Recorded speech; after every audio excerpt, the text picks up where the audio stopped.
White Sox manager Ozzie Guillen made national headlines last week when he called Chicago Sun-Times sports columnist Jay Mariotti a, quote, fag. Because of that remark, Major League Baseball fined Guillen and ordered him to have sensitivity training. Now Mariotti says the slur is the latest in a long series of abuse he suffered from the Sox organization. And he has said that his own employer, the Sun-Times, has done little over the years to back him up. Jay Mariotti joins us now. Jay, intense week for you. How are you holding up? Well, I mean, yeah, as a critic, you have to accept criticism, so I'm accustomed to it. It's a rabid audience. Fans are fans, and they're going to react. It's not the first time I've been in a storm, but it's been the first time I've been in a storm like this. Very uncomfortable in the sense of the new emotions I think it evokes. I mean, when you hear a word like that, it's not you jerk, you don't know what you're talking about. Suddenly it opens up a whole new can of worms.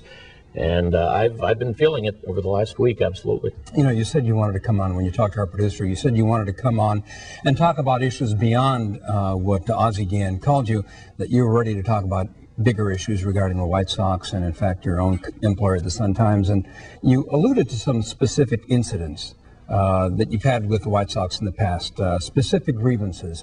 For example, an incident in Baltimore with Ozzie Guillen. What happened? When he was a player with the Sox, and this goes back, Phil, a good 7, 8, 9 years. When Ozzie was still playing with the Sox, they had lost a game in Baltimore after a game.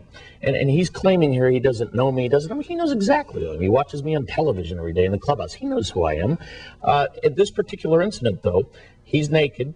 And I'm standing, and another writer says, hey, Ozzie is behind you. And I turn around, and there's Ozzie naked, and he's pretending to have sex with me.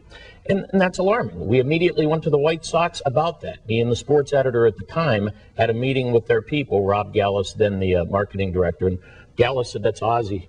You got to deal with it. That's the way Ozzie is. And I look at the sports editor and say, what are you talking about? This is late 90s, and people may say, leave it alone. That's a long time ago. Here's the problem. There's been pretty much an incident every year. I mean, as recently as this past October, Carl Everett, tries to come after me in the hallway outside the clubhouse. Ozzie, when we're on a set for ESPN Sports Center on the field with Dan Patrick, is yelling, get off the field, get off the field. He's screaming. I am definitely the pariah of that franchise, and I think Sox fans know that. Hawk Harrelson on the broadcast will call me some stupid name or something. It's all done to, I think, inflame a fan base that traditionally has been a very smart fan base, but also a very angry fan base. And now they're euphoric about a world championship, and all of a sudden it's very awkward. And I have, again, been thrust into this position of enemy of the White Sox. If you read my columns, I mean, I've been, for about a 7, 8 month period, every column was glowing. But it's almost as if sometimes people don't want to acknowledge the nice ones. It's a tough position to be in. Jay, did you tell your bosses about these incidents? Absolutely, every one through time. And what happened? Nothing. I mean, not until last October last October they finally decided, all right, it might be getting tense for you. We might have to send security out there with you.